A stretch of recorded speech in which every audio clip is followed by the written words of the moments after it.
So magandang araw ulit mga kaubas.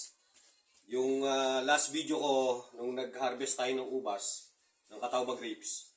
Ang gagawin sabi ko sa inyo, gagawin nating Catawba grapes wine, no?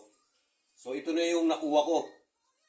Almost 1 kilo ng Catawba grapes, no? May mga green pero hinog na, malalambot na to. Tinanggal ko na rin sa cluster. So ang gagawin natin ngayon, gagawin natin siyang grape wine, no? Paano gumawa ng homemade grape wine, no? So ang gagawin natin dito, i-smash natin, ilalagay natin sa blender. Ito. Ilalagay natin sa blender. I-smash natin to, no? So before anything pala, ano yung mga kailangan natin para kung paano gumawa ng Catawba grapes wine, homemade. So kailangan natin ng sterilized o distilled water, 1 liter. So 1:1 yung ating bilang. 1 litrong tubig, 1 kilong Catawba grapes wine, and 1/2 kilo ng white sugar, ng puting asukal. Magdadagdag tayo dito ng puting asukal kasi the last time nung gumawa ko, ang kinalabasan sobrang asim, parang suka. So mag-a-add tayo ng asukal, no? At saka ng yeast. Ang yeast na to, 10 piso lang. Nabibili lang to sa sa bakery. Yung mga nagmamasa ng tinapay, nabibili lang to 10 piso isang ganito. So at saka container, garapon, no? So ang gagawin lang natin, tutunawin lang natin yung asukal sa maligamgam na tubig. 1/4 na asukal. So, tutunawin lang natin na lahat lang. Kakanawin lang natin. Yan. So, ito, natutunaw na siya.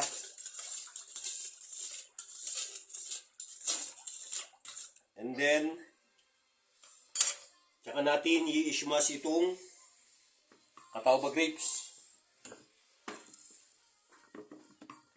Saglit lang to para malusaw yung pulp.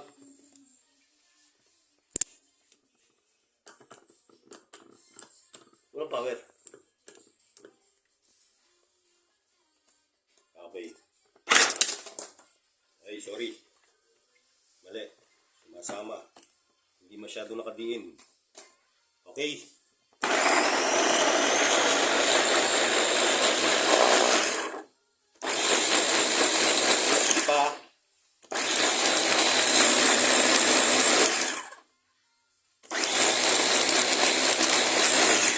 Pwede na yun. And then,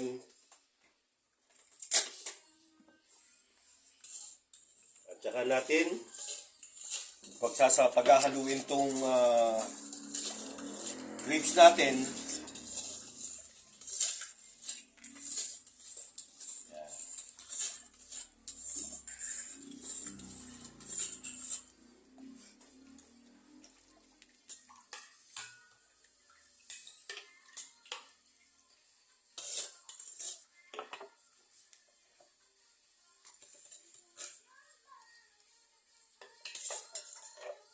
tsaka natin ilalagay yung pulp dito sa pinaghalong distilled water at saka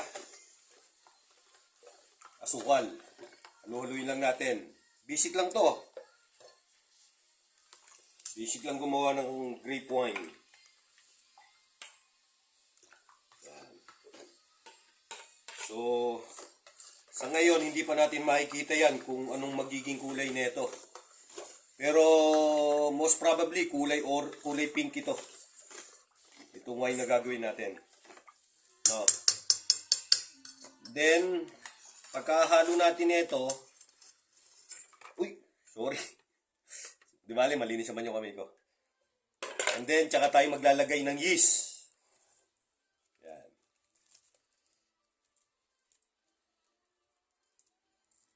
Mga 2 kutsarang yeast. Isa, dalawa, pwede na yan. Pagdasan muna natin to. Tsaka natin siya tutunawin sa maligamgam na tubig. Yan. Tunawin natin siya.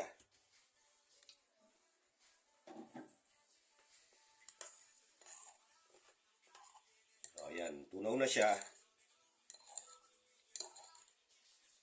At tsaka natin ihahalo dito sa pinagalong distilled water at saka yung ating katas ng ubas ng ating Catawba grapes. So, ihalo na natin. Yan. Ang purpose ng yeast, siya yung maghihiwalay sa sugar at sa wine. No.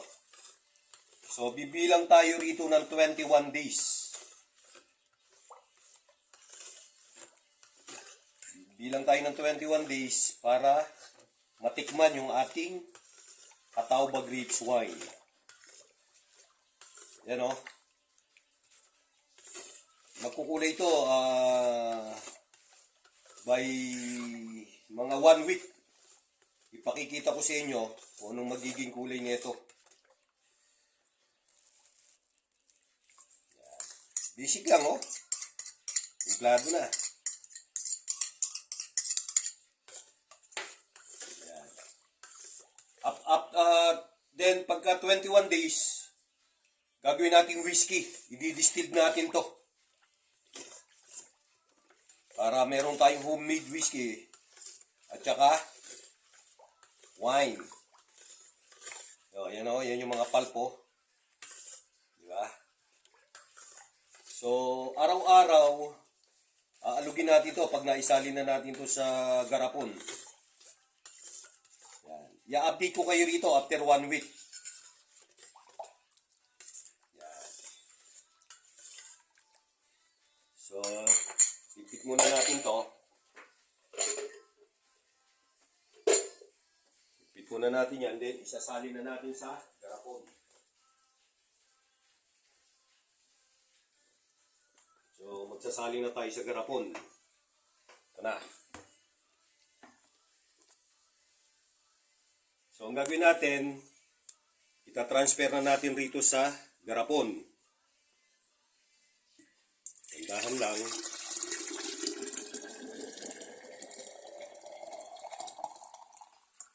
Oh, labis. Oh.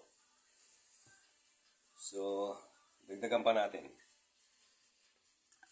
Kailangan garapon kasi pag hindi garapon, pag ang gamit nyo yung mga container na plastic, so, pumuputok, sumasabog. Kaya mas maganda, garapon. No? No.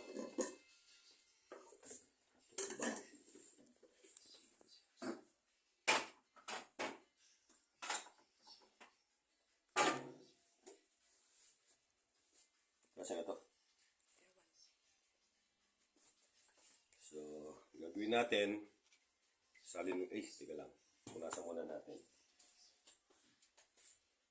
Tissue para malinis.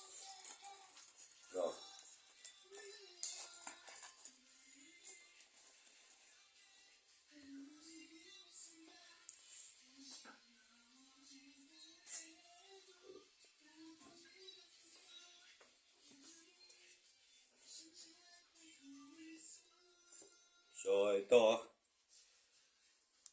Tignan pa natin.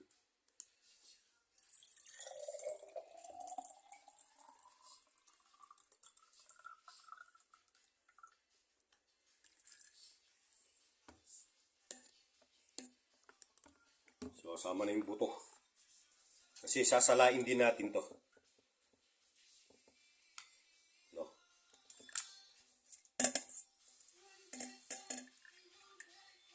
Yun.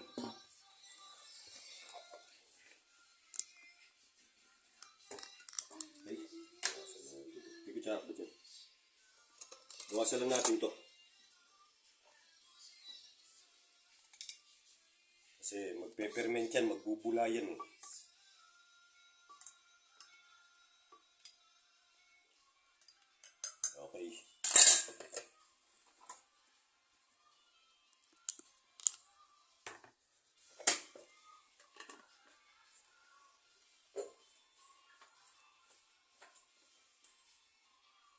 Punasan lang natin. So, ito na yung ating wine. Ito na. So, bibilang tayo ng 21 days para magpermento at magamit natin. Sasalain natin to. Or, kung hindi ito, gagawin kong whiskey. Ang paggawa kasi ng whiskey, i-distill mo lang to eh. So, yung magiging distillation nun, yun yung magiging whiskey. Magsasample din tayo. No? Kasi ako, nakapagtrabaho ko sa winery kay Ralph Joseph. Alam niyo yung Ralph Joseph, yung Ralph's Liquor and Wine. Nakapagtrabaho ako doon sa Subic. Meron kaming winery dito. No? So, hintay lang natin after 21 days. Tsaka natin to pwedeng gamitin. No? Okay? So, again,